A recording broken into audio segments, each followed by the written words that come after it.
আর এই কয়েকের মধ্যে এক সপ্তাহ হয়নি স্মৃতিসৌধে গিয়ে ফুল দিল, বলে এটা হলো কি রাষ্ট্রীয় আচার, অত জায়েজ হয়ে গেল। আরে বাবা, রাষ্ট্রকে পরিবর্তন করার জন্য তোমার যেতে হচ্ছে, রাষ্ট্র তোমার অনুসরণ করবে, এই জন্য তো তুমি সেখানে গেছো। কিসের বলো না তুমি, তো কিসের ইসলামী দল? ঠিক তোমার মধ্যে ইসলামী দল, ইসলামের নাম করবে আর ইসলামকে পরাজিত করবে। তোমার দল পরাজিত হয় মানে ইসলাম পরাজিত নয়, ইসলাম চিরবিজয়ী। ইসলাম করে মানুষের তোয়াক্কা করে না, ইসলাম করে দলের তোয়াক্কা করে না, ইসলাম জাতীয় সংসদের তোয়াক্কা করে না, ইসলাম তোমাদের তো গায়ের জোরালে লোকদের তোয়াক্কা করে না। ইসলাম তার নিজস্ব শক্তি বলে বলিয়ান। ইসলামের পক্ষে চিরদিন লোক থাকবে। আমাদেরকে হাজারবার জেল দাও, ফাঁসি দাও, ফাঁসি কাটে ঝুলেও বলবো তৌহিদের কথা উচ্চারণ করবো, কখনো শিরকের সঙ্গে আপোষ করবো না। কি মনে করেছো তোমরা আহলে হাদিস আন্দোলন কি রাফাদানি আন্দোলন? প্রত্যেকটা কর্মী মনে রাখবেন, জীবন দেবেন কিছু, তৌহিদ হাত থেকে হাত ছাড়া করবেন না। প্রফেসর ডক্টর মোহাম্মদ হাসান সরকারি। লিল্লাহে তাকবীর, সকল বিধান বাতিল করো। লিল্লাহে তাকবীর, আল্লাহু আকবার। আসসালামু আলাইকুম ওয়া রাহমাতুল্লাহি ওয়া বারাকাতুহু। ইন্নাল হামদুলিল্লাহ নাহমাদুহু ওয়া নাস্তাঈনুহু ওয়া নাস্তাগফিরুহু ওয়া নু'মিনু বিহি ওয়া নাতাওয়াক্কালু আলাইহি ওয়া নাউযু বিল্লাহি মিন শুরুরি আনফুসিনা ওয়া মিন সাইয়্যাতি আ'মালিনা। মান ইয়াহদিহিল্লাহু ফালা মুদিল্লা লাহু ওয়া মান ইউদ্লিল ফালা হাদিয়া লাহু। فقد قال الله تعالى في الكلام المجيد: بسم الله الرحمن الرحيم. شرع لكم من الدين ما وصى به نوحا والذي أوحينا إليك وما وصينا به إبراهيم وموسى وعيسى أن أقيموا الدين ولا تتفرقوا فيه كبر على المشركين ما تدعوهم إليه الله يجتبي إليه من يشاء ويهدي إليه من يشاء.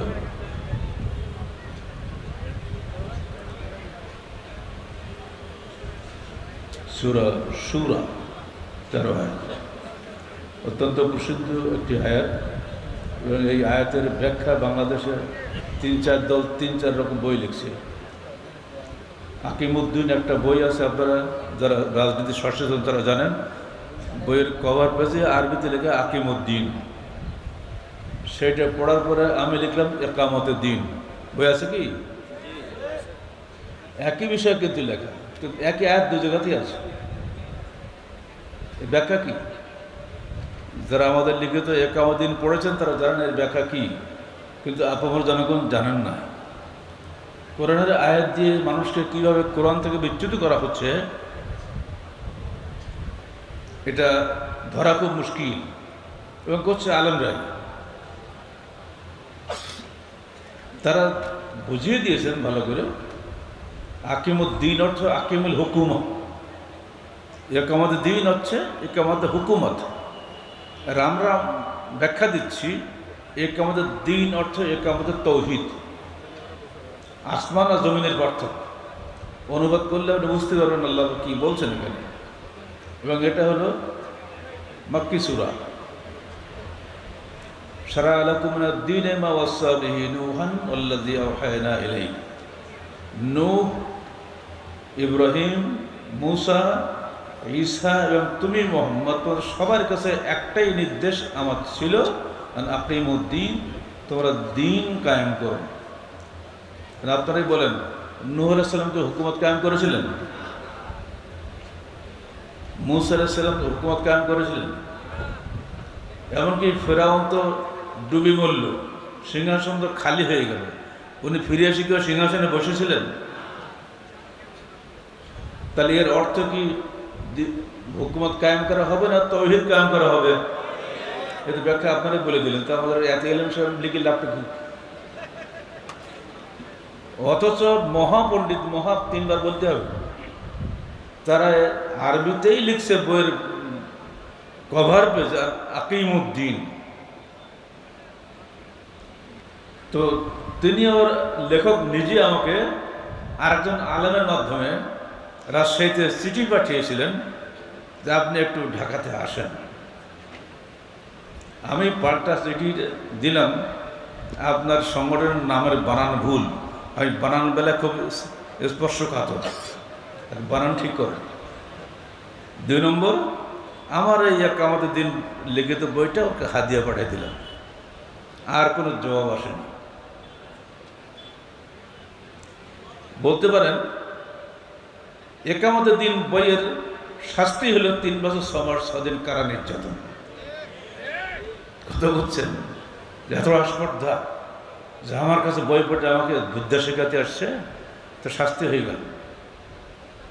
অথচ আমাদের এর ব্যাখ্যা চিরন্তন, সেদিনও যেমন ছিল সত্য, আজও তেমনি সত্য।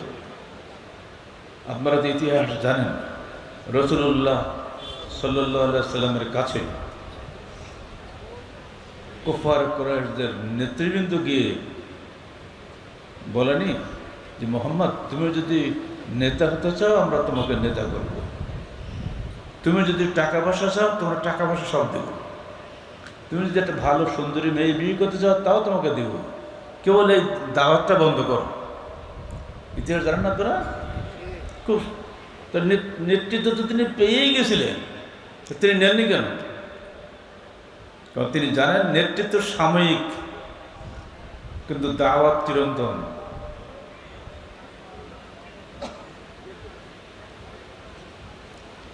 ইতিহাস সাক্ষ্য যে রাসূলুল্লাহ সাল্লাল্লাহু আলাইহি সাল্লাম কখনোই নেতৃত্বের জন্য লালায়িত ছিলেন না। কারণ আল্লাহ পাক তাকে আগেই বলে দিয়েছেন, কুলিল্লাহুম্মা মালিকাল মুলকি তুতিল মুলকা মান তাশা ওয়া তানজিউল মুলকা মিম্মান তাশা। আল্লাহ বলেননি এই কোরআনে না, তুমি বলে দাও হে আল্লাহ তুমি রাজাধিরাজ, তুমি যাকে খুশি তাকে নেতৃত্ব দিয়ে থাকো, যার কাছ থেকে খুশি নেতৃত্ব ছিনিয়ে নিয়ে থাকো। বাংলাদেশ বর্তমান অবস্থা কিন্তু বাস্তব প্রমাণ নয়।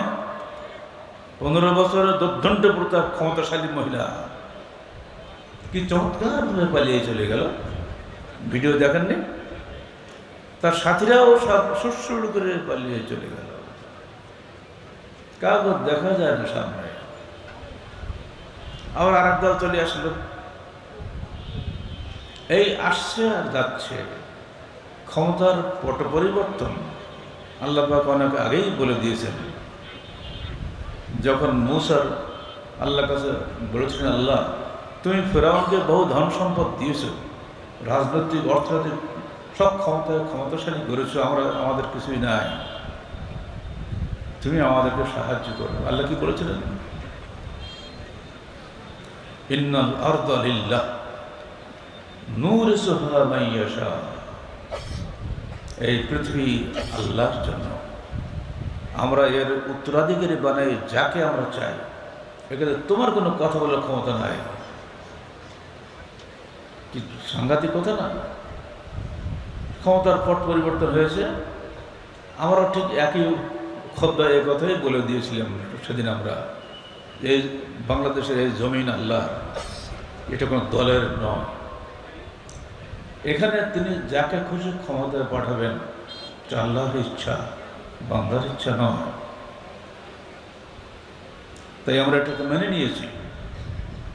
যখন যিনি ক্ষমতায় আসবেন, যদি সে নাক কান কাটা গোলামও হয়, আমরা তার আনুগত্য করব। রাষ্ট্রীয় শৃঙ্খলা রক্ষার স্বার্থে বিদ্রোহ বিচ্ছিন্নত আমাদের করা যাবে না, ওখানে আমাদের রাসূলের নিষেধ আছে। কিন্তু আমরা সেখানে আমর বিল মারুফ ও নাহি আনিল মুনকার কাজ করে যাব।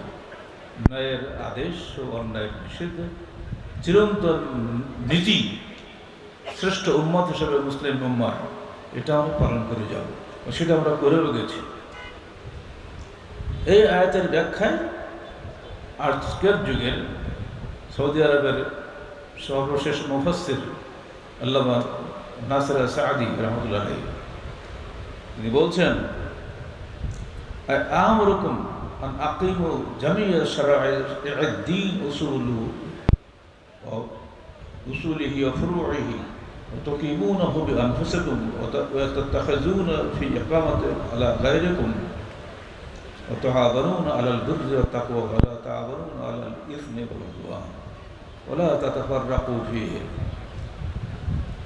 এর অর্থ হলো তোমরা আল্লাহর দ্বীনকে জামিয়ার শরায়ের দ্বীন দ্বীনের যাবতীয় হুকুম আহকাম আদেশ নিষেধ সব কিছু কায়েম করো নিজের জীবনে উসুলিহি ও ফুরুইহি দ্বীনের মৌলিক বিষয় এবং শাখা প্রশাখা বিষয় তো কিমুনাহু বিআনফুসিকুম তো নিজের জীবনে ওটা প্রতিষ্ঠা করো ও তাতাখাযুনা ফি ইকামাতিহি আলা গায়রিকুম এবং তোমাদের বাইরে যারা আছে তাদের মধ্যে এটা প্রতিষ্ঠার চেষ্টা করো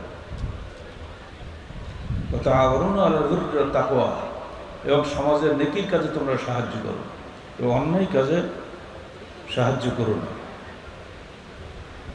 ওয়ালা তাতাফাররাকু ফিহি আর এই কাজের মধ্যে কোনো বিভক্তি সৃষ্টি করো না 15 জন মুফাসসির বলেছেন একই কথা আর যার নামে কিন্তু এই রাজনৈতিক ইসলাম চলছে বাংলাদেশে তার মূল যে ব্যক্তি আল্লাহ সৈয়দ কি জানো সৈয়দ কুতুব মিশরের তিনি বলছেন আল মুহাদ্দার রাইসি ওয়া তাওহীদ মুসলমানের জীবনের সার্বিক জীবনটা ঘুরে ঘান দেখছেন না ঘানের চারদিকে গরু ঘুরে না মাঝখানে একটা ঘানের মূল থাকে ওইটা সারাদিন ঘান ঘুরতেই আছে গরু গরু মনে করছে আমি ঢাকায় যাচ্ছি চোখ বন্ধ থাকে ওই মাঝখানে যেটা ঝুরু বলি আমরা বাংলায় ওটি হল আল মুহাদ্দার রাইসি মুসলমানের সার্বিক জীবনের তৌহিদকে কেন্দ্র করেই ঘুরবে তৌহিদ থেকে সে আদৌ বিচ্ছিন্ন হবে না এই তৌহিদ আমাদের মূল বস্তু কোন অবস্থায় শিরকের সঙ্গে আপোষ চলবে না তৌহিদ 3 প্রকার শিরক 5 প্রকার সবগুলো আপনাদের মাননীয় সিলেবাসে দেওয়া আছে আমাদের শিরক বিমুক্ত নির্ভেজাল তৌহিদ বিশ্বাস এবং বেদআত মুক্ত সহি শুদ্ধ সুন্নাত উপরে আমল করাটাই হলো মুমিন জীবনের মূল লক্ষ্য সুন্নতের সঙ্গে বেদাত মিক্স করে সেটা খাওয়া যাবে না তৌহিদের সঙ্গে শিরক মিশ্রিত হলে শিরক আর থাকে না তৌহিদের সঙ্গে শিরকের সম্পর্ক ওযু করার পরে বায়ুনিঃসরণের যে সম্পর্ক ওযু করেছেন হঠাৎ বায়ুনিঃসরণ হয়েছে আবার ওযু করতে হবে ঠিক অমনি করে শিরক যদি করে ফেলেন তৌহিদ চলে যাবে আর এজন্য শিরক কাকে বলে তৌহিদ কাকে বলে এটা পুরোপুরি আপনাকে জানতে হবে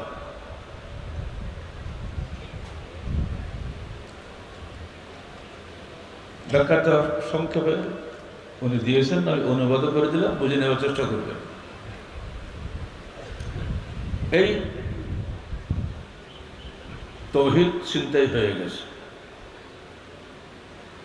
কিভাবে চিন্তাই হলো আল্লাহ রসুল বলেছেন ইয়া ইয়া নাস এটা ঘটনার সিরাতুল রাসূলের ঘটনা পাবেন জুল মাজাজ বাজারে রাসূলুল্লাহ সাল্লাল্লাহু আলাইহি সাল্লাম বাজারের লোকদেরকে ডেকে ডেকে দাওয়াত দিতেন বাজারের লোকজন বেশি থাকে সেখানে আমি দাওয়াত দিচ্ছেন ইয়া ইয়া নাস হে জনগণ ইন্নাল্লাহ ইয়ামুরুকুম আন তা'বুদুহু ওয়া লা তুশরিকু বিহি শাইআ আল্লাহ তোমাদেরকে নির্দেশ দিয়েছেন তোমরা কেউ তারই দাসত্ব করো তার সঙ্গে কাউকে শরীক করো না আপনারা জানেন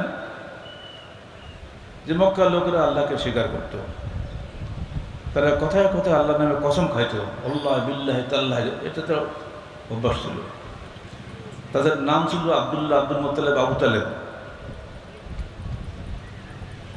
এরপরও তারা শিরক করত মূর্তি পূজা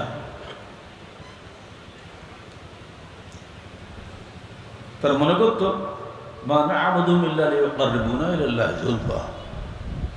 আমরা মূর্তিগুলো পূজা করি না বরং এই জন্য আমরা মূর্তিকে সম্মান করি যে এরা আমাদের পক্ষে আল্লাহর নিকটে আল্লাহ নিকটে পৌঁছে দেবে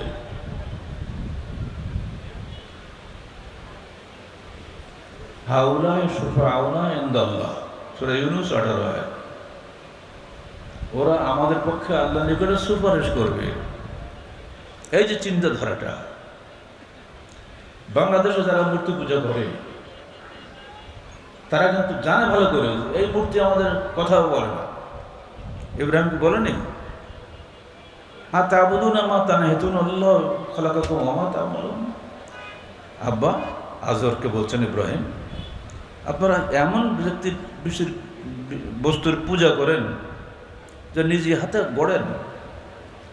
দুর্গাপূজার সময় যে বেচারারা কত কষ্ট করে, আপনারা দেখেছেন পাশে তো এগুলো হয়, রং টং মাখিয়ে এত সুন্দর করে বানায়। এবং সমস্ত মহিলা, হিন্দুদের যত মূর্তি সব মহিলা মূর্তি, দেখতেও লজ্জা লাগে। হোক মূর্তি, কিন্তু মহিলা তো দেখতে লজ্জা লাগে না। দুর্ভাগ্য, মুসলমানদের মূর্তি সব বাবা, আর হিন্দুদের মূর্তি সব মা। বুঝতে পারছেন তো? ওদের মা কালী, মা দুর্গা, মা সতী, মা লক্ষ্মী সব মা। আর মুসলমানদের খাজা বাবা, এ বাবা, সে বাবা, বাবার শেষ নাই। ভালো একদিক দিয়ে মুসলমানের উপরে থাকলো, কেসটা কিন্তু একই, আকিদা একই। এরা ওরসের মহবিলে হাজার হাজার গরু নিয়ে চলে যাবে। আমাদের বিশ্ববিদ্যালয়ের গাড়ি টিচারদের জন্য আছে আলাদা। তা আমাকে দেখলে ওই ভাস্তিক টিচারগুলো মুখ চুলকায়। এই ক্ষণে হয়তো 10 মিনিট জন্য দাঁড়িয়েছে গালে ভাই ঈদুল আজহা কোরবানি করি, এত হাজার হাজার গরু ছাগল মেরে, গরু হত্যার উৎসব। আমাদের পাগলদের কি বলে বুঝে এখন? আচ্ছা, ওর হচ্ছে হাজার হাজার গরু যায়, এগুলোর বিরুদ্ধে কিছু বলেন না তো? তোমাদের চুপ হয়ে আর কথা বলেন না। ওর হচ্ছে গরু গেলে এগুলো গো হত্যা হয় না, আর কোরবানি বছরে একদিন হয়, ওটা গো হত্যা হয়।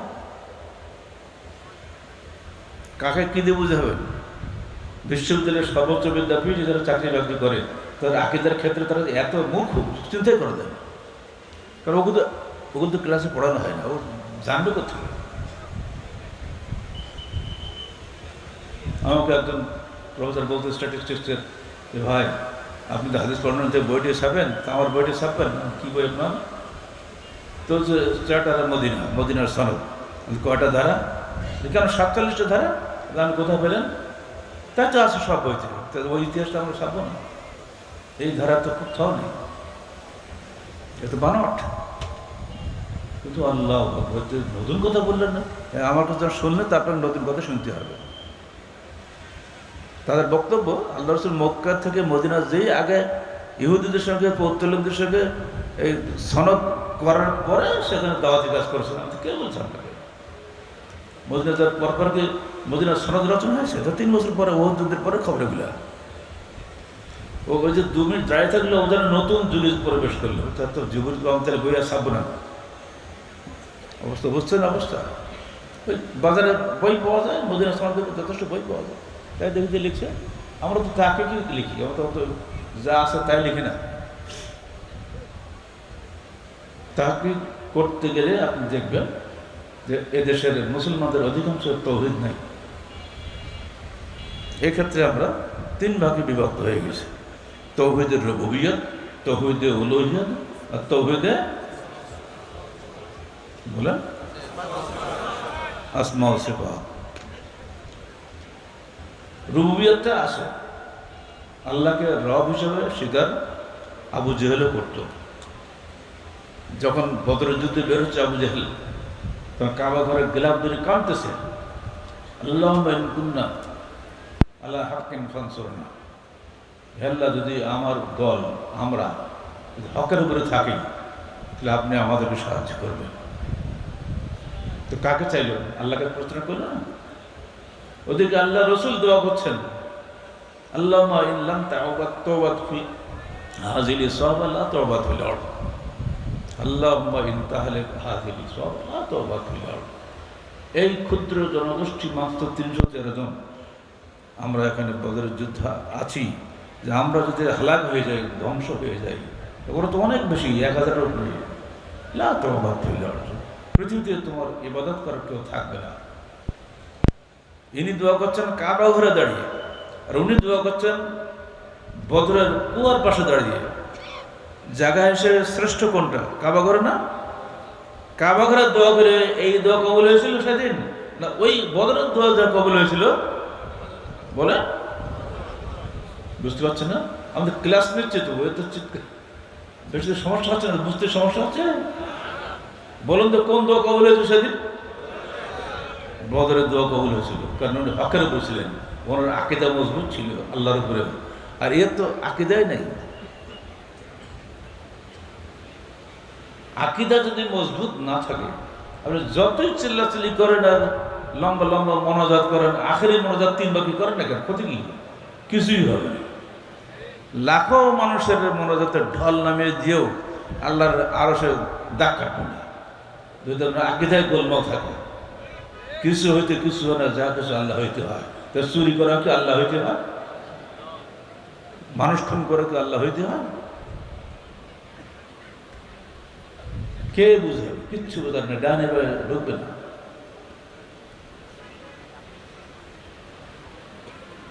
উনি দাওয়াত দিচ্ছেন, ইয়া আইয়ুহান নাস ইন্নাল্লাহা ইয়া'মুরুকুম আন তা'বুদু ওয়া লা তুশরিকু বিহি শাইয়্যা। হে জনগণ, আল্লাহ তোমাদেরকে নির্দেশ দিয়েছেন তোমরা তার দাসত্ব করো, তার সঙ্গে কাউকে শরীক করো না। শুধু মূর্তি নয়, কোনো মানুষকে শরীক করো না, কাউকে না, কোনো গাছ পালা কিচ্ছু না। গাছের তো পূজা করতো সেই সময় লোকেরা, স্থান পূজা করতো। এই জন্য আল্লাহ রসুল মৃত্যুর 5 দিন আগে বলে গেছিলেন, আল্লাহ আল্লাহ তাজাল কবরি ওয়াসানা ইউবাদু। হে আল্লাহ, তুমি আমার কবরকে যেন মূর্তির স্থানে, তীর্থস্থানে পরিণত করো না। সাংঘাতিক জিনিস। সৎ লোকদের কবরগুলো এমনি করে পূজিত হচ্ছে সারা দেশে। 1921 সালের বাংলাদেশ সরকারের হিসাব মোতাবেক বাংলাদেশের 2,98,000 পীর, সেই 21 সালে। আর এখন তো 2026 সালে পীরের সংখ্যা বাড়েনি। পীরের কোনো খবরই নেই, সেখানে কোনো মানুষও নেই, কিন্তু মাজার আছে। এই যে স্মৃতিসৌধ আছে সাভারে, ও তলায় কি মানুষ আছে একটা? আপনি বিরাট লাইন দিলেন, ইসলামী নেতারা সব গিয়ে দাঁড়িয়ে খুব হাত লম্বা উঁচু করে মোনাজাত করলেন। তাহলে এর কেউ কি হইল? মাজারা বেগারি মকবুরিন ফাকাদ আবাদাস সানাম। যে ব্যক্তি লাশবিহীন কবর জিয়ারত করে সে মূর্তি পূজা করে। ঠেলা সামনে এর উত্তর কি দেবেন? দেন মৌলানা সাহেবরা সবটা টুপিয়া লাগা। ছবি তো আমরা দেখলাম, এখন তো কোনো কিছু লুকিয়ে চুরি করা যায় না। রমজান মাসে একবার গেলেন তো রোজা আর পূজা সমান। ভুলে গেছেন নাকি আপনারা? ওই তো রমজান মাসে রোজা আর পূজা সমান করে দিল। আর এই কয়েকের মধ্যে 1 সপ্তাহ হয়নি, স্মৃতিসৌধে গিয়ে ফুল দিল। বলে এটা হলো কি রাষ্ট্রীয় আচার, অত জায়েজ হয়ে গেল। আরে বাবা, রাষ্ট্রকে পরিবর্তন করার জন্য তোমার যেতে হচ্ছে, রাষ্ট্র তোমার অনুসরণ করবে, এই জন্য তো তুমি সেখানে গেছো। কিসের বলো না তুমি? তুমি কিসের ইসলামী দল? ঠিক তোমার মধ্যে ইসলামী দল। ইসলামের নাম করবে আর ইসলামকে পরাজিত করবে। তোমার দল পরাজিত হয় মানে ইসলাম পরাজিত নয়, ইসলাম চিরবিজয়ী। ইসলাম করে মানুষের তোয়াক্কা করে না, ইসলাম করে দলের তোয়াক্কা করে না, ইসলাম জাতীয় সংসদের তোয়াক্কা করে না, ইসলাম তোমাদের তো গায়ের জোরালে লোকদের তোয়াক্কা করে না।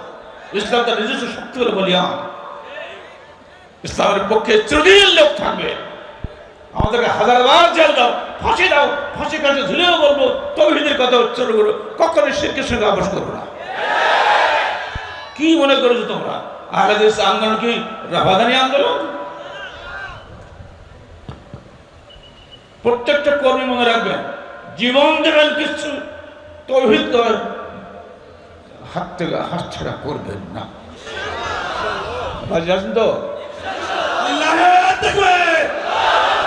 সকল বিধান বাতিল করো, মুক্তি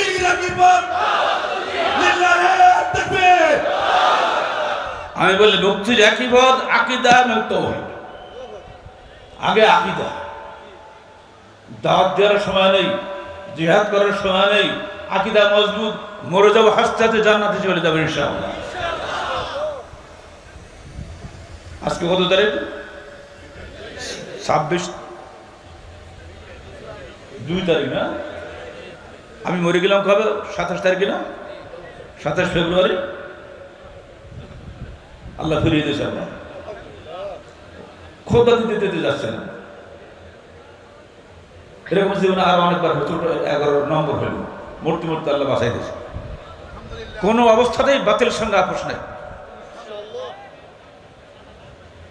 জেলখানা থেকেছি ফাঁসির সেলে, জেলের মধ্যে জেল, তার নাম সেল। 10 ফুট বা 6 ফুট লম্বায় শুলে 5 দিকে একটু জায়গা থাকে। এর মধ্যে আমাদের রেখেছে ফাঁসি তো দেবেই, কিচ্ছু তোয়াক্কা আমরা করে নেই। ছাড়ো তোমার ফাঁসি, ফাঁসি আল্লাহ হুকুম হলে হবে, নাহলে কিচ্ছু হবে না। কিছু হয়েছে? যে জামা গায়ে গেছে ওই জামা গায়ে ফিরে আসছে, খারাপ জামা গায়ে দেয়নি, কোশ্চিন গেল। এই সাদা ভাজা বান্ধবী ওই জেলখানাতে ছিল, বাইরেও আছে, এখনো আছে। ওইসব তোয়াক্কা আমরা করি। আহলে হাদিসের নেতা কর্মীরা জেলে যাবে হাসতে হাসতে, এটা সুন্নতে ইউসুফিয়া। ইউসুফ আসলাম সুন্নত না এটা? উনি কারাগারে যেও দিনের দাওয়াত দিয়েছে, ইয়া সাহেব সাজিন আর বাবু মুতাফাররাকুন খায়রুন মিনাল ওয়াহিদুল কাহ্হার। এই আমার 2 কারা সাথী, বলো এক আল্লাহর ইবাদত করা উত্তম না বহু আল্লাহর ইবাদত করা উত্তম? কে কার কথা এটা? ইউসুফের কথা না? সূরা ইউসুফ 40 আয়াত পড়ে দিলাম। আমরা তো সেই সব নবীর অনুসারী। সমস্ত নবী একই দাওয়াত দিয়ে গেলেন, আকিমুদ্দিন ওয়ালা তাতাফাররাকু ফি, তোমরা তাওহীদ কায়েম করো, এতে কোনো মতভেদ করো না। এই যুগের সকল ইসলামী লোকেরা তাওহীদে মতভেদ করেছে। আহলে হাদিস আন্দোলনটা দৃঢ়ভাবে প্রতিবাদ করেছে। আমরা বই লিখে দিয়েছি যে তোমাদের ওই তাওহীদের বাতিল অর্থ চলবে না। হেকমতি সন্দেশ ছাড়ো, ডাইরেক্ট কথা বলো, হেকমত খাটাবে না, কৌশল খাটাবে না। আমার আগে আদেশ নেশাদ মঞ্জুর কি, তোমার নাম কি? আগে আখতার মাদানী বলে দিয়েছে যে কৌশল যে করবে, এক কৌশল বাতিল হবে, আর এক কৌশল আবার চালু হবে। এই করতে করতে কৌশল দাম শেষ। আমার আব্বা বলতেন আলঘেরাতে মালঘেরা, ঘুরি ফিরে ওই ঘেরা, ওই ঘেরায় পড়তে হবে। তুই যতই তুই বুদ্ধি খাটা, কোনো বুদ্ধি নাই। এক কথা শেষ, কোরআনে নেই, হাদিসে নেই, বাতিল। কোরআনে নেই, সহিহ হাদিসে নেই, তোমার যত বুদ্ধি খাটাও, সংসদে বসে আইন করো, তোর আইনের 3 বছর মূল্য আমরা দেব। এবার আপনারা একটু ভোট করেন। 1995 সালের 5ই নভেম্বরে এক জায়গায় আমাদের সম্মেলন হয়েছিল। ওই এলাকার সব আহলে হাদিস, কিন্তু ওরা সব কমিউনিস্ট এবং জামাত ইসলাম। আমাকে চিঠি লিখছে আগে, আমি তো জোহলে থাকি, আপনি এখানে আসবেন না, আসলে বৃহত্তর জনগোষ্ঠীকে নিয়ে আপনাকে রুখে দেওয়া হবে। আমি তো জেদি মানুষ, যে আমি ওখানে অবশ্যই যাবো, দেখে কে রুখে দেয়। গেলাম, যে হুমকি দিছে চেহারা তো দেখি না, চিঠি ছিল আমার কাছে। পরে লোকেরা বললো, স্যার আপনার পায়ের কাছে ওখানে বসে আছো। তাই নাকি? তার ভালোই হইল। বলে আজ এখন আওয়াজ নেই, খালি ভোট করো। বলে ও বলে থাক, একই ওয়াজ করবে না, ভোট করবে, আবার কি হইল? বলে এই স্টেজ যারা বসে আছি আমরা হলাম বঙ্গভবন, যার সামনে বসে শ্রোতা তোমরা হলে জনগণ, আর আমি হলাম সভাপতি, হলে রিটার্নিং অফিসার। আমার প্রথম প্রশ্ন, তোমরা আল্লাহর আইন চাও না মানুষের আইন চাও? আপনাদের বলছি না তো, 95 সালে তাদের বলছে, সব এক বাক্যে বললো আমরা আল্লাহর আইন চাই। আমাদের বাহ, এত ভালো কথা বলছো। আর তোমরা এইবার বলো, তোমরা আল্লাহর আইন যদি চাও, তাহলে এবার উত্তর দাও, হেদায়েত সরাবেকে কুদুরি চাও না তিরমিজি নাসাই বুখারী চাও? এক বাক্য, বুখারী চাই, বুখারী চাই, আর কোনো নাম বলতে পারছে বলে বুখারী চাই, বুখারী চাই। কারণ এই যে হেদায়েত সরাবেকে কুদুরি, ওর বসে বুঝিস না কি সব। যদি ইসলামের নামে ক্ষমতা যাও, তোমাকে ওই ফেকার আইন হবে, কোরআন হাদিসের আইন কোশ্চিনকাল হবে এখানে। আর ফেকার আইনে কি আছে না আছে আমাদের বইগুলো পড়ে দেখুন, সর্বনাশ করে দিয়েছে সেখানে। কোরআন হাদিসকে কসু যে কাটা দেখো, যখন আমরা যখন একেবারে দাখিলই পড়ি, সেই যুগে দাখিল মানে 4টে ক্লাসে দাখিল ফাইনাল হয়, আর এখন তো 6টা ক্লাস হয়। তখনই আমি আমার উস্তাদকে বলেছিলাম, এটা আপনি কি পড়াচ্ছেন? আর খাস সালাহাতুল বায়ান লিকুলি বাকিনা, খাসের কোনো ব্যাখ্যা লাগাতে কারো সে নিজেই ব্যাখ্যা। আর সে বলা হচ্ছে আল্লাহ কাউ আসজুদু, আল্লাহ বলছে রুকু করো, সেজদা করো। আর রুকু হল এনে না, রুকু অর্থে মাথা ঝুঁকানো, আর সেজদা অর্থে অজল জাভাতে আল্লাহ, মাথাটা কবরটা মাথায় ঠেকানো। অতএব এখন যে মুত্তাকিলের হাদিস রয়েছে, আল্লাহ রসুল একদিন এক মসিউ সালাতকে দুবার সালাত আদায় করেন।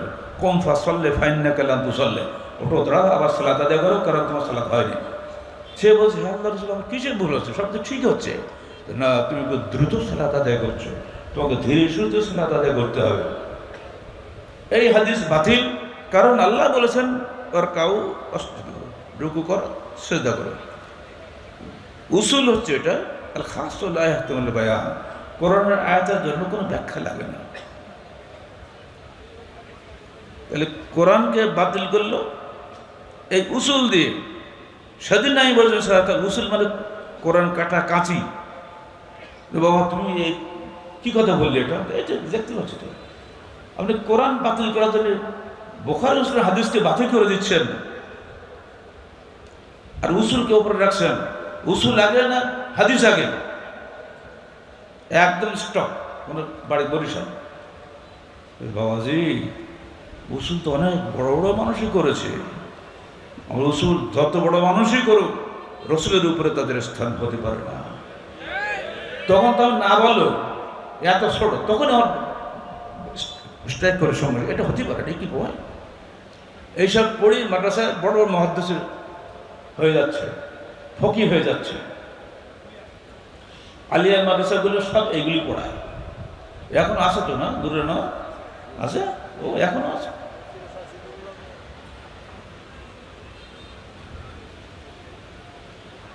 যদি দেশে কখন ইসলামী আইন হয়, যেমন ইসলামী আইন তখন দেখতেই পাচ্ছেন ফুল টুল সব দিচ্ছে, কোনো সমস্যা নেই। আবার মাথা টুপি আছে, সালাত আদায় করছে।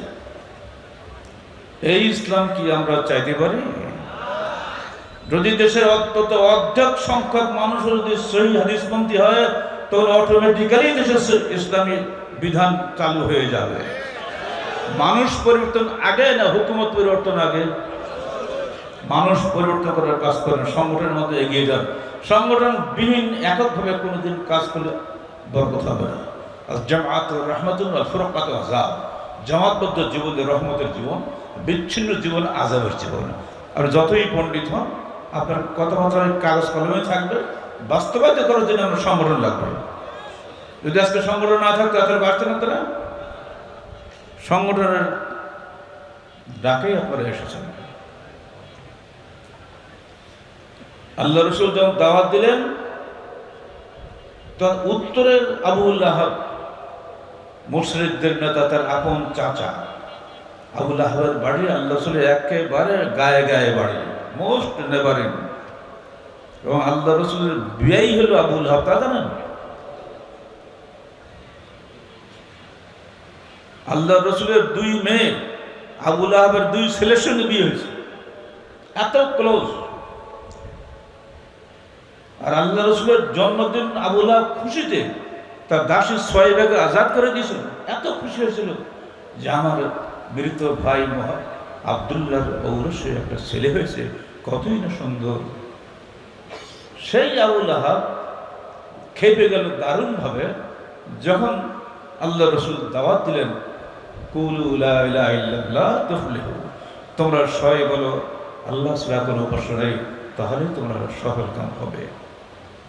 এই কথাটা আবু লাহাব মেনে নিতে পারেনি। তিনি বলে দিল, আলিহাযা জামাতানা, তুমি এই জন্য আমাদেরকে ডেকেছ? তাব্বাত লাক, তোমার জন্য ধ্বংস। সঙ্গে সঙ্গে আল্লাহ আয়াত নাযিল করলেন, তাব্বাত ইয়াদা, পড়েন তাব্বাত ইয়াদা আবি লাহাবিন ওয়া তাব। ওই আবু লাহাবের কথাটা আল্লাহ একদম উল্টা ছড়িয়ে ফেলে দিলেন। আবু লাহাবের দুই হাত ধ্বংস হোক, এবং সে ধ্বংস হয়ে গেছে। আজকেও যারা কোরআন সুন্নাহ নিয়ে টিটকারি করে, তাচ্ছিল্য করে, তারাও আবু লাহাবের বংশ।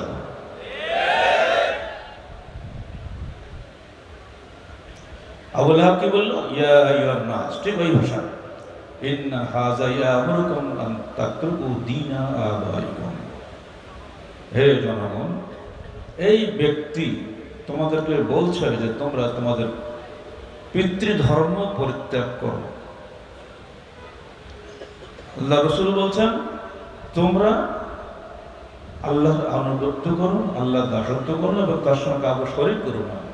আর চাচা বলছে, এই ব্যক্তি বলছে যে তোমরা তোমাদের পিতৃধর্ম পরিত্যাগ করো। আল্লাহ রাসূল বললেন, ইয়া আইয়ুহান নাস কুলু লা ইলাহা ইল্লাল্লাহ তুফলিহু। হে জনগণ, তোমরা বলো আল্লাহ ব্যতীত কোনো উপাস্য নেই, তাহলেই তোমরা সফলকাম হবে। আবু লাহাব পাল্টা বলল, ইয়া আইয়ুহান নাস লা তুতিউহু ফাইন্নাহু কাযযাব। তোমরা কখনোই এই মুহাম্মাদের আনুগত্য করো না, কারণ সে মহা মিথ্যাবাদী। বলুন নাউযুবিল্লাহি মিন যালিক। আবু লাহাব আল্লাহ রাসূলকে শেল্টার দিতেন তার চাচা আবু তালেব। 25 জন নেতা সব তার কাছে চলে গেল। যেই বলল, আল্লাযী কাদ খালাফা দীনাক ওয়া দীনা আবাইক ওয়া ফাররাকা জামাআতা কওমিক ওয়া সাফফাহা আহলামাহুম ফানাকতুলহু। হে আবু তালেব, তোমার এই ভাতিজা তোমাদের বাপ দাদার ধর্মের বিরোধিতা করছে। সে তোমাদের জামাতকে বিভক্ত করে দিচ্ছে। আমাদের যে দল আছে দলটা ভেঙে দিচ্ছে, কিছু লোক মুসলমান হয়ে যাচ্ছে, ভেঙে দিচ্ছে না। এবং সে আমাদের নেতৃবৃন্দকে বোকা বলছে, অতএব আমরা তাকে হত্যা করব। আবু তালেব বললেন, কোশ্চেনকালে হত্যা করতে আমরা দিব না। এবার তারা আমার সঙ্গে পূর্ণ যুব সংঘ, তাদেরকে আমরা জিজ্ঞেস করছি। আমরা যখন যুব সংঘের কাজ শুরু করলাম,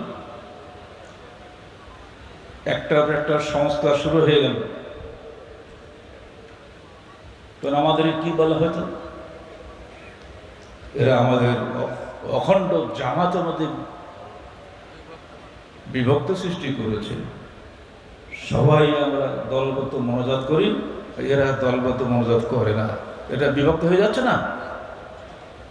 আমাদের কত ছেলে যে মার খেয়েছে, কত ছেলে যে মসজিদের ইমামতি বা মাদ্রাসার শিক্ষকতার চাকরি চলে গেছে, তার হিসাব রাখা মুশকিল। এখন দেখেন অবস্থা কি, যারাই আমাদেরকে একসময় মারপিট করেছে তারাই এখন দলবদ্ধ মনোজাত উঠিয়ে দেওয়ার চেষ্টা করছে। তাই হচ্ছে না? তাহলে সত্যের বিজয় হয়নি। যখন রিস্ক নেবেন তখনই আপনাকে একটু কষ্ট করতে হবে। রিস্ক নিয়েছিলাম বলে আজকে এই একটা বেদাত অন্তত দূর হয়েছে। এরপরও 69টার হিসাব আছে আমাদের কাছে। ওইসব বলতে গেলে এই একটাতেই চলে যেতাম আমরা। কত বেদাত দূর হয়েছে আমাদের হাত থেকে।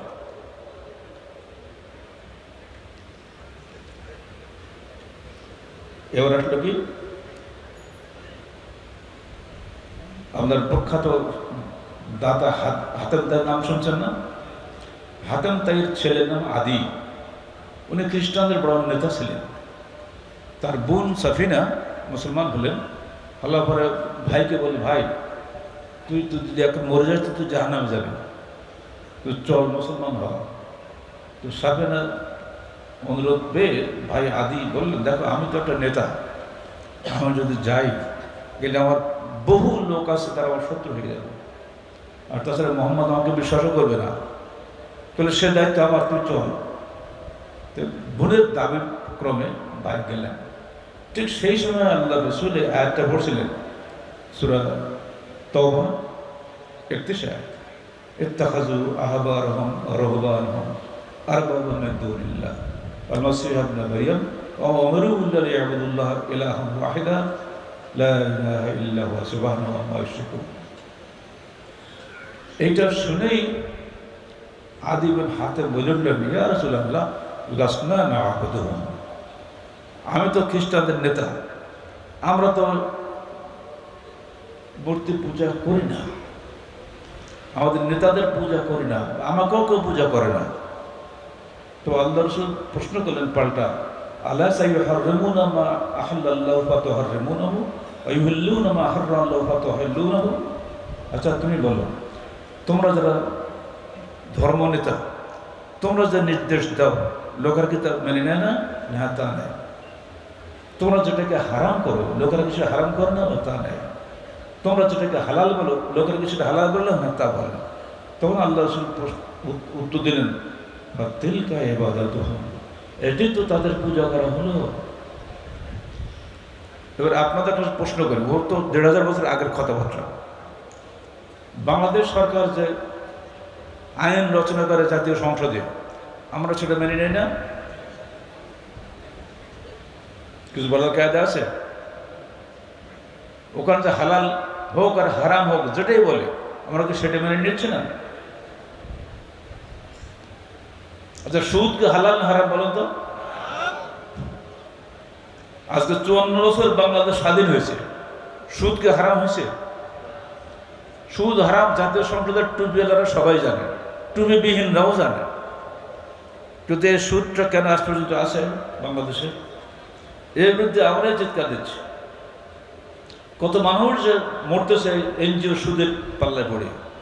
আমাদের এখানে কাছাটা আহলেজ গ্রাম আছে আড়ানিতে, পুরুষ শূন্য, গ্রামে পুরুষ লোক নাই, দাদন ব্যবসায়ীদের খপ্পরে পড়ে। ঠিক এনজিওরা যে ঋণ নিচ্ছে, ক্ষুদ্র ঋণ দিয়ে যেভাবে একটা সংসারকে ধ্বংস করছে, সব সরকার দেখছে এগুলা। কিন্তু এই সুদের এবং দাদনের ফাঁক থেকে জনগণকে মুক্তি দেওয়ার ক্ষমতা আগের সরকারও হয়নি, এই সরকারও হয়নি। তাহলে এই আল্লাহ কিন্তু হারামকে হালাল করছে না? ১৫০০ বছর আগে হাতেম তাইয়ের যে প্রশ্ন ছিল, আল্লাহ রাসূলের যে জবাব ছিল, আজ তো ঠিক তাই হচ্ছে না। এমনি করে একটা একটা বলতে গেলে আমরা দেখবেন আমার চাইতে আপনারাই ভালো বলতে পারবেন, উদাহরণ দিতে পারবেন। পত্রিকার পৃষ্ঠা খুললেই আপনি সবসময় এগুলো পাবেন। ইবনে আব্বাস বলছেন, ইন্নাম লাম ইয়ামরুহুম আন ইয়াসজুদু লাহু, নেতারা কখনোই বলতো না যে তোমরা নেতাদেরকে সিজদা করো, বরং আমারুহুম বিমাসিয়াতিল্লাহ ফাআতাউহু, তারা আল্লাহর বিরোধী আদেশ দিত অথবা লোকেরা সেটা মেনে নিত। ফাসাম্মাহুমুল্লাহু আরবাবা, আল্লাহ পাক এই কারণে তাদেরকে রব বলেছেন। ইত্তাখাযু আহবারহুম ওয়া রুহবানহুম আরবাবা মিন দুনিল্লাহ।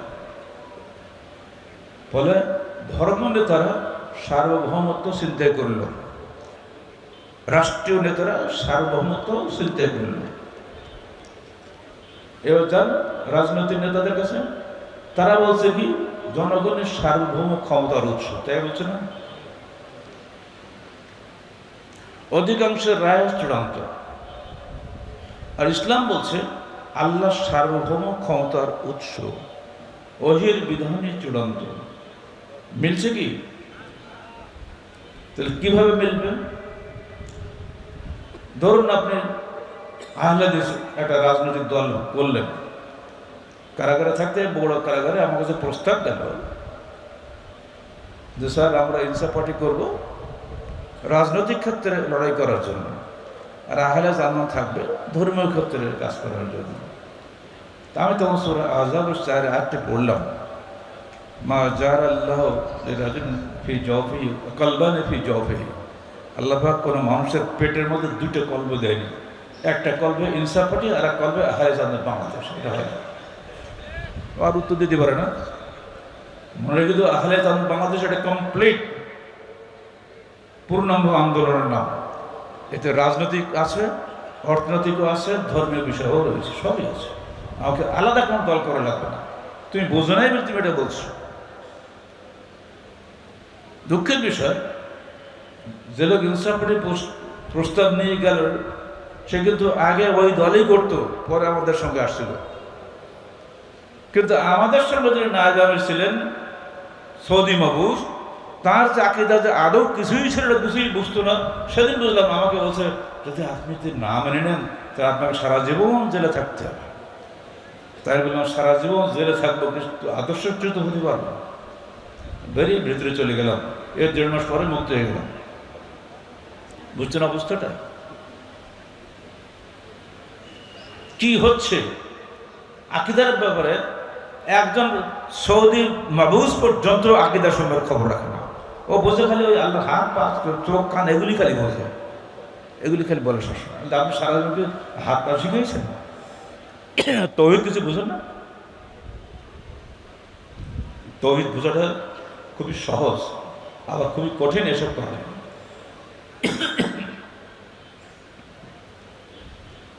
এই সংশোধন প্রচেষ্টা কিভাবে হবে আল্লাহ বলে দিয়েছেন। তাহলে বুঝলেন তো, সার্বভৌমত্ব চিন্তাই করছে ধর্মনেতারা কবর পূজারের মাধ্যমে, আর চিন্তাই করছে রাজনৈতিক নেতারা রাজনীতির নাম করে জাতীয় সংসদে বসে। আর এই দুই শক্তির সঙ্গে লড়াই করতে হচ্ছে এককভাবে আহলে হাদিস আন্দোলন বাংলাদেশকে। তা আপনাকে শক্তিশালী হওয়া লাগবে না? স্রোতের উল্টা চলতে গেলে হাতে বল লাগবে না? আর হাতে বল লাগার জন্য আপনাকে আল জিহাদুল জিমাই অবশ্যই অবশ্যই মজবুত সংগঠনের মালিক হতে হবে। এক ডাক দিব সারা দেশ থেকে চলে আসতে হবে, তারই নাম সংগঠন। মিমু করা সংগঠন নয়, এটা আখেরি মনোযোগ দেব, সবাইকে জান্নাতে পাঠাই দেবো, ওই জন্য ডাকিনি আপনাদের এখানে। পরিষ্কারভাবে ইমারতের বায়াতের ভিত্তিতে সংগঠন জান যাবে, কিছু আমার অঙ্গীকার ভঙ্গ হবে না। এইভাবে জীবন পরিচালনা করতে হবে। কিভাবে করবো? সহজ পন্থা, হুয়াল্লাযী বা'আসাহুম বিনা রাসূলিন মিনহুম ইয়াতলু আলাইহিম আয়াতিহি ওয়া ইউযাক্কিহিম ওয়া ইউআল্লিমুহুমুল কিতাবা ওয়াল হিকমাহ। আল্লাহ পাক পথ দেখিয়ে দিয়েছেন, তোমরা তাজকিয়া ও তারবিয়ার মাধ্যমে সমাজ সংশোধন করো। আল্লাহ পাক তার রাসূলকে পাঠিয়েছিলেন ইউযাক্কিহিম, পরিশুদ্ধ করার জন্য। আল্লাহর উপরে ভরসা করবো, আমার দিল পরিশুদ্ধ। বাস, কোন মূর্তির উপরে ভরসা নেই, কোন ব্যক্তির উপরে ভরসা নেই, কোন দলের উপরে ভরসা নেই, সেটাই আল্লাহর উপরে ভরসা করি। আর তারবিয়া কি? এই প্রশিক্ষণ দিয়ে দিয়ে কিছু মানুষ তৈরি করা, আকীদা এবং আমলের সংশোধনের মাধ্যমে, সার্বিক সংস্কার প্রচেষ্টার মাধ্যমে আহলে হাদিস আন্দোলন বাংলাদেশ এদেশে কাজ করছে। এটাই আমাদের সামাজিক ও রাজনৈতিক লক্ষ্য। এইভাবেই আমাদেরকে এগিয়ে যেতে হবে। নারী পুরুষ সবাইকে এগিয়ে আসতে হবে। প্রথম যুব সংঘ 1978 সালে 5ই ফেব্রুয়ারি, এবারে মহিলা সংস্থা 1981 7ই জুন, এরপরে আন্দোলন 1994 23 কি গো নভেম্বর নাকি সেপ্টেম্বর, একই দিনের সোনামণি। তারপরে পেশাজীবী হলে তো সেদিন। সর্বাত্মক প্রচেষ্টার মাধ্যমে আমরা সমাজকে পরিশুদ্ধ করার চেষ্টা করে যাচ্ছি। আপনাদেরকেও এই আন্দোলন শরীক হওয়ার আহ্বান জানাচ্ছি। জামাত সামি ওয়া তাআ 5টি বিষয়ের নির্দেশ আল্লাহ রাসূল দিয়েছেন। একটা হলে জামাতবদ্ধ জীবনযাপন করো, আমিরের আদেশ শ্রবণ করো এবং আনুগত্য করো, এবং প্রয়োজনে হিজরত করো, এবং আল্লাহর পথে জিহাদ করো। এই 5টা জিনিস তো, এই 5টা জিনিস আমাদের মেনে চলতে হবে। সবসময় এই বিষয়গুলো মেনে চলার মধ্যেই আমাদের ইহকাল পরকালের মুক্তি নির্ভর করছে। আল্লাহ পাক বলেন, ইয়া আইয়ুহাল্লাযীনা আমানু ইন তানসুরুল্লাহা ইয়ানসুরকুম ওয়া ইউসাব্বিত আকদামাকুম। যদি তোমরা আল্লাহর দ্বীনকে সাহায্য করো, আল্লাহ তোমাদেরকে সাহায্য করবেন এবং তোমাদের পাগুলোকে দৃঢ় করবেন। ওয়াল্লাযীনা কাফারু ফাতা'সান লাহুম ওয়া আযাল্লা আমালাহুম। যারা অবিশ্বাসী তাদের জন্য দুঃখ আর দুঃখ, তারা তাদের সমস্ত কর্ম প্রচেষ্টাকে নষ্ট করে ফেলেছে, সব বেকার হয়ে যাবে। আল্লাহ পাক আমাদেরকে সার্বিক জীবনে পবিত্র কোরআন ও সহিহ হাদিসের আলোকে সংস্কার প্রচেষ্টা এগিয়ে যাওয়ার চেষ্টা করুন, তৌফিক দান করুন। জামাতবদ্ধভাবে এগিয়ে যাওয়ার তৌফিক দান করুন। মহিলা সংস্থার মাধ্যমে, সোনামাদেরা তাদের সংগঠনের মাধ্যমে। আপনি তো দেখছেন কালকে কেমন চমৎকার প্রোগ্রাম হয়ে গেল। এরপর আল্লাহর শিল্পী গোষ্ঠীর মাধ্যমে মানুষের হৃদয়ে তন্ত্রিত যে জাগরণ এসে যাচ্ছে। কালকে তো সব শুনলাম, আমার মনে হচ্ছে সে ছবিগুলো কি আর বেঁচে উঠল, কি চমৎকার তার সে গানগুলা। তার এমনি করে সারা দেশে একটা জোয়ার বইছে। এর জোয়ার যেন আরও এগিয়ে যায়। আমি বেঁচে থাকবো কিনা জানি না, আপনাদের কাছে যদি আমানত রেখে যাই, এই আমানত রক্ষা করবেন? রাজি আছেন তো? আল্লাহ সত্যিকার এই আমানত রক্ষা করার ক্ষমতা তুমি তাদেরকে দান করো। এবং এই সংগঠন পরিচালনার জন্য আপসীন নেতা নির্বাচন করে দেওয়া। এত লোক মরে গেলে কি করে বাবা? আমরা একসাথে বলি অসুস্থ মানুষ দোয়া করে দিই, একটা প্রত্যেক নাম করে বলা তো মুশকিল, এত গাদা। আমি তো অসুস্থ, বলবো সম্ভব? এক কথা বলে দিই, যারা অসুস্থ আছেন আল্লাহ তুমি তাদেরকে সুস্থতা দান করো, যারা মৃত্যুবরণ করেছেন আল্লাহ তুমি তাদেরকে কবর আযাব মাফ করে দিয়ে জান্নাতুল ফেরদাউস নসিব করো। গতকালকেও আমি একটা জানাজা করেছি আমাদের রাজশাহী শহরে, আমাদের নিকটস্থ আত্মীয়। শত নাম বলতে বলতে তো অবস্থা খারাপ, আর এক মানুষ চলে যাবে। আল্লাহ আমাদের সবাইকে দিনের পথে হিদায়াত দান করুন। আর সবচাইতে বড় কথা হলো আকীদা যেন আল্লাহ পাক আমাদেরকে মজবুত রাখেন, কোনো অবস্থায় যেন বাতিলের সঙ্গে আপোষ না করি আমরা। রাজি আছেন তো? না খেয়ে থাকেন তাও ভালো, কিন্তু আকীদা যেন মজবুত থাকে, কোন অবস্থায় বাতিলের সঙ্গে আপোষ করবেন না। এনজিও ঋণ নেবেন না, ব্যাংকে ঋণ নেবেন না, এর চেয়ে নিকৃষ্ট আর জিনিস নাই। না খেয়ে থাকেন তাও ভালো, হাত পাতবেন না মানুষের কাছে। আরো বহু কিছু বলার ছিল, কখন কোনটা বলবো, কোনটা বাদ দিয়ে কোনটা ছাড়বো তা মনে করতে পারছি না। কথাটা বহু জমে আছে, শুধু মৌলিক কথা একটাই, আকীদা এবং আমল। আকীদা হবে মজবুত তাওহীদের উপরে, আমল হবে বেদাত মুক্ত নির্ভেজাল সুন্নতের উপরে, কোনো আপোষ নাই। বিয়ে শাদী তো করবে, শ্বশুর বাড়ি যাবেন, দাদা শ্বশুরের খানা হবে, আপনি কি করবেন? যাবো না খাবো না, যেতে হবে না, আত্মীয়তা থাকবে না। যাবেন, শাশুড়িকে বাধ্য করবেন নতুন করে রান্না করা আমার জন্য, ওই খানা আমি খাবো না। শাশুড়ি বলছে বাপ রে বাপ, জামাই একটা পেয়ে গেছে, ঠেলার নাম বাবাজি, তাহলে সাইজ হয়ে যাবে সব। আসসালামু আলাইকুম রাহমাতুল্লাহ। আমি করেছি।